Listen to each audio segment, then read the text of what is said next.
2022 has been a pretty rough year for Mummy fans.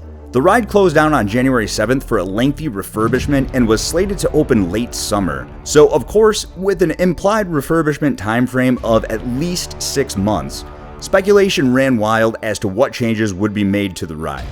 Fast forward to August 30th, after weeks of extensive testing, the ride finally reopened to park guests on a technical rehearsal basis, meaning that although the ride isn't officially reopened, there's a chance the ride will be operating and open to park guests on any given day.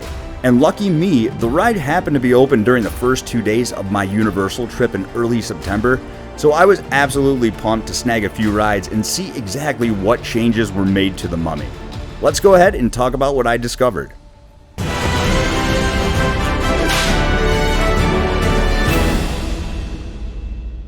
For starters, let me just help calm anyone's concerns over the fate of Brendan Fraser, as he's definitely still a part of the ride, demanding his cup of coffee like always. In fact, at an overall macro level, the ride is essentially the same as it's always been. What I mean by that is I don't think the average casual theme park guest who visits once every few years would notice anything different about the ride compared to their last visit. I mean, even only 9 months removed from my previous ride, I still had a rough time determining if certain aspects were actually any different or not. At face value, the Mummy still has the same animatronics, same ride scenes, same storyline, same track layout, same Brendan Fraser, same everything that makes Revenge of the Mummy the beloved ride it is. But a few things definitely stood out to me after my first ride, so I'll begin by briefly describing my own personal observations and reactions to the ride, and then we'll dive into what was actually changed. Starting with the ride entrance and queue, perhaps the most noticeable update to Revenge of the Mummy are the aesthetic changes. The ride entrance plaza pavement was refurbished and now has a more vibrant, cleaner, newer look. As far as the ride queue was concerned, I really didn't notice any changes other than it appeared to have a cleaner, fresher look, likely including some new paint. But in general, everything seemed the same, just had a newer feel to it. Now on the actual ride, the Reggie animatronic and particularly the 2 different Mummy animatronics appeared to be updated. Their movement seemed much smoother and more natural, and aesthetically they just looked more modern, if that makes sense. All of the special effects like the fire and fog seemed on point.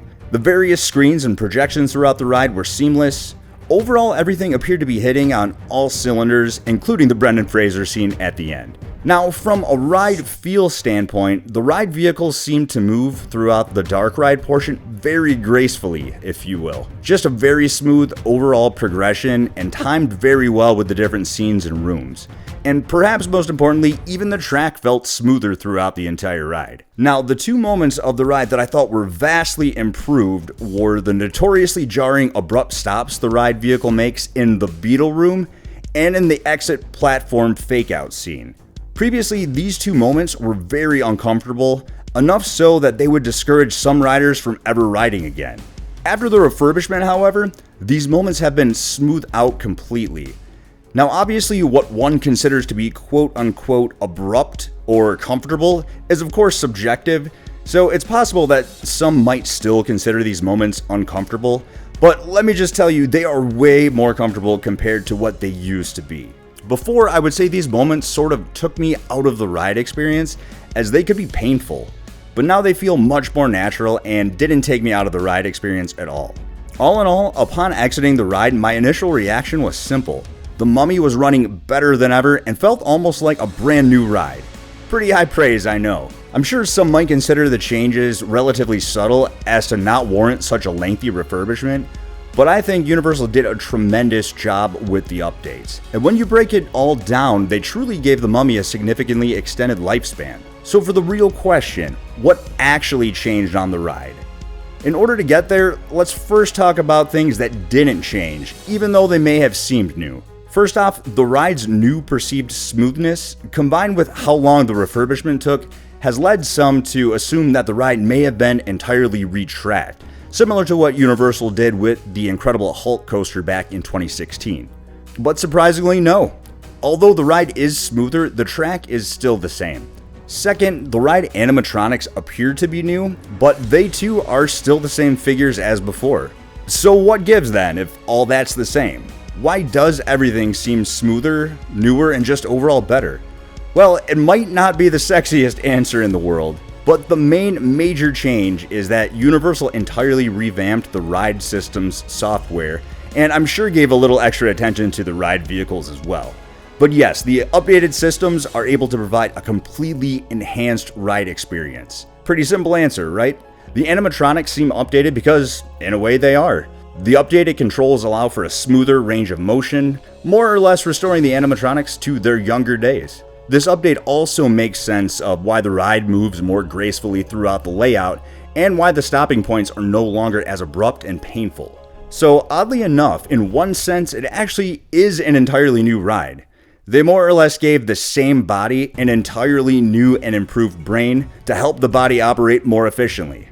Now, this also explains why the refurbishment was planned to be lengthy from the get-go. Because, heck, even with our own computers at home, we all know that installing new software doesn't always go without its hiccups. So I can only imagine how rigorous of a task it is integrating new software into a complex theme park ride like Revenge of the Mummy. So it absolutely makes sense that a huge change like this would call for multiple months of installation and extensive testing. Now, there were also a few other changes made to the ride that I admittedly couldn't really tell while riding, but it turns out many of the special effects have been updated, like the fog and mist effects, along with the fire in particular, which I'm glad to hear because I've experienced some Mummy fire issues firsthand, as I've previously had to evacuate the ride building due to fire. So it sounds like that's all going to be more reliable, which is another huge win that should provide the ride with more uptime. But needless to say, all these tweaks behind the scenes add up to a fantastically new and improved ride experience that does not disappoint in the least.